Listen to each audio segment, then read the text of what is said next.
awful lot. And it's also a language of the present, not the future.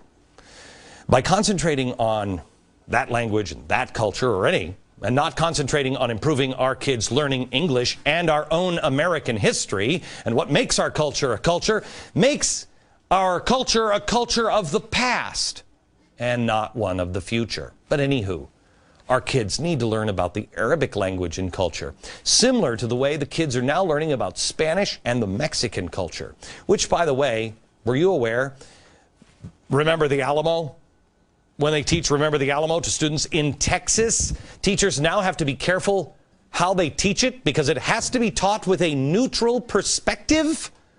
In Texas classrooms, remember the Alamo? Well, let's make sure we get it right. They were only fighting for Mexican independence.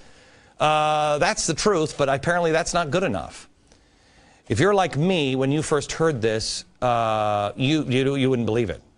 But let me show you an article from 2002 about how Texas school teachers feeling more pressure to, quote, bring more perspective into state history. Quote, as the Hispanic population quickly becomes a majority in the state, teachers, historians, and museum directors are realizing that celebrating these accomplishments without regard to the southern neighbor isn't cutting it anymore. Excuse me? Little hard to swallow. It's been 175 years. Maybe we should get over it. But more from the story. The standard line we used was, we won and they lost, and no one really questioned who we was, says Angela Miller, manager for social studies curriculum with the Houston Independent School District and history teacher of 20 years. You can't do that anymore. Well, I got news for you. You shouldn't have done that in the first place. But we can say we because we are Americans. Is the teacher trying to say that Santa Anna wasn't anything other than a brutal dictator? Because that's what he was. And we were on the right side here. Wow. Do people live here for a reason, or are we just interchangeable with every other place? It's just a change of address when you move across the border. There must be a reason people are here, right? Burbank Middle School in North Houston. Miss Blessinger says, we teach a lot of kids who have just come from Mexico and many who still have loyalties to Mexico. You have to be very aware who's in your room. No, you just have to teach the truth. Everybody loves America, I thought. They just want to be hardworking Americans. If you still have loyalties to Mexico, that's okay. But go to contribute to Mexico, or at least understand our culture as we explain our culture, and you can have yours. That's great. We'll celebrate yours when we're there. She says, be careful. We have to stress the Mexicans' army point of view. Excuse me, they were fighting with a brutal dictator. She spends extra time on the important Mexican figures who fought alongside American settlers, a foreign concept to teachers just a few years ago. I'm sorry, but this is eye-bleeding aggravating for me. We're in America. Stop being ashamed of America. Teach the truth. In Mexico, are they careful to point out Cortez's point of view? Well, yes, students, Cortez did kill a lot of natives here, and he did destroy Aztec temples, but you know, kids, he really meant well. He was just an eager Spanish explorer. I mean, really, there's no way that he might have known that he was spreading smallpox around and wiping out an entire race of people. He didn't know. That's the last thing he wanted to do. He was a good guy. Is that how they teach it in Mexico? Of course not. It's ridiculous to think or to expect that anyone would spin their history like that for their new citizens, and certainly not for non-citizens. So why have we?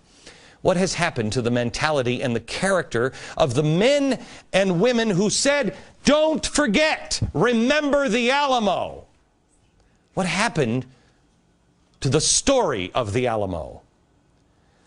I'm going to share one of the greatest American letters ever written next.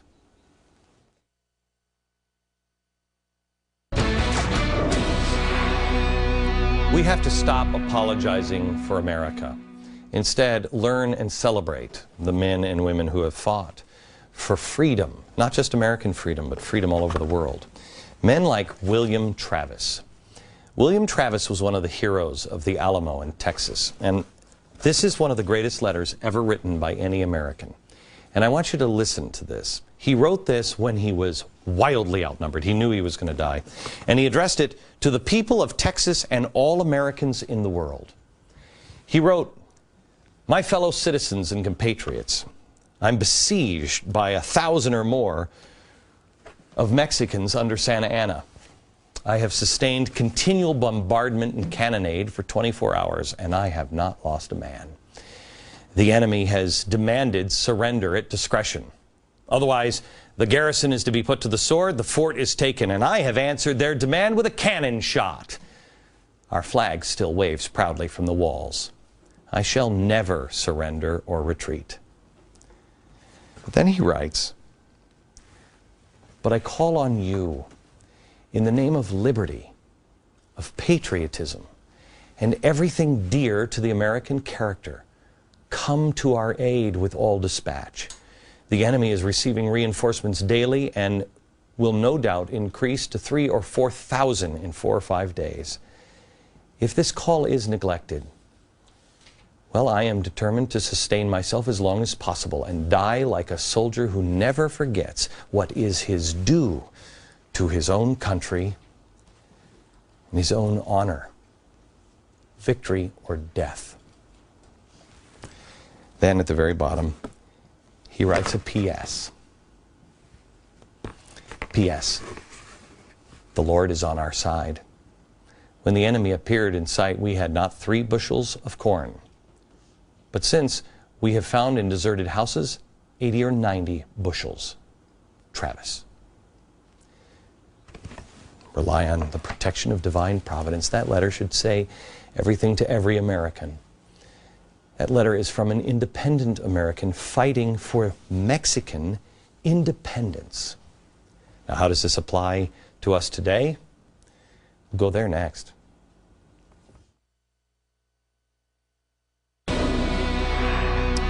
I was telling you about William Travis, one of the brave heroes at the Alamo, and I want to tell you about another one. This one's Davy Crockett. He was also at the Alamo. Now, here's a guy who fought on the frontier for freedom and justice, American justice, equal justice. He's not social justice, equal justice. He's the guy who actually made many of the treaties with the Indians. He said we could live on the land with them, we can be peaceful. He was Kentucky. And he didn't want to break his promise with the Indians. It was his word. Well, here's what happened. This guy came into office. You know who he is? This is Andrew Jackson. Andrew Jackson came in as the president, and he decided to pursue manifest destiny. Take the land from the Indians. We have a right to it, manifest destiny. Well, now he's in Congress, and he finds out what Andrew Jackson is doing with his Indian Removal Act. He gives one of the most compelling speeches ever given in Congress, and it ends with one of my favorite lines. He looks at the members of Congress who were going to remove the Indians and break his word and our word as a nation. And he looks at Congress and he says, you can all go to hell. I'm going to Texas. Now, why did he go to Texas? Because he's from Kentucky. He went to Texas because he heard of a group of Texans who said what they meant and meant what they said, and they were standing for something with real meaning, standing for someone else's freedom. So Davy Crockett rides down. He had heard the letter, and he joined Travis, who wrote this letter. And Travis had just drawn a line in the sand. This is where the line in the sand actually comes from. Travis gathered his fellow defenders there in the Alamo and said, there are 3 possibilities, guy. We can surrender. We can fight our way out, but we ain't going to make it. Or we can remain here in the fort, and we're all going to die. He drew his sword, took his sword and drew a line in the sand. And he said, if you're determined to stay here and die with me, come across the line. All but 2 crossed the line. The story goes, one of them was French. What a surprise. The reason why I tell you this story is that these men had the answer. The author of this and this guy, not this guy. This is the answer. Capitalism is broken? Yes. Restore this. Texas understands the Alamo. I didn't need to read that letter from Travis to Texans because most of them know it. Most Americans do not, and that is the problem.